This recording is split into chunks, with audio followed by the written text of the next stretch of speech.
మాకందరికీ ఉన్న నమ్మకం ఏంటంటే కేవలం డిప్యూటీ సీఎం సార్ మాత్రమే ఇది చేయగలరని, సార్ ఒక్కరే ఇది చేయగలరని నమ్మకంతో మేము ఇంత ఈ పార్టీ ఆఫీస్ దగ్గర మొండిగా కూర్చున్నట్టు చేశాం సార్. మీరు చేసిన సహాయానికి మాత్రం నా కుటుంబం తరపున, ఇక్కడ ఉన్న మా అందరి తరపున మీకు ధన్యవాదాలు తెలియజేసుకుంటున్నాను సార్.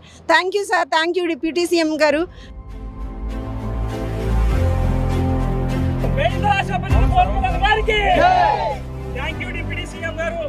పవన్ కళ్యాణ్ గారు ఒక్కసారి మాట ఇస్తే అది జరుగుతుంది అని చెప్పేసి చాలాసార్లు విన్నాము. ఇప్పుడు పవన్ కళ్యాణ్ గారి మాట భీష్మ ప్రతిజ్ఞ, ఆయన చెప్తే చేస్తారని ఈరోజు నిరూపించుకున్నారు. ఇలాంటి చిన్న అణగారిన వర్గాల చిన్న జీతాల వాళ్ళని సంతోషపెట్టి మమ్మల్ని మా ప్రాబ్లంని నెల రోజుల లోపల తీర్చినందుకు మేము పవన్ కళ్యాణ్ గారికి రుణపడి ఉంటాము.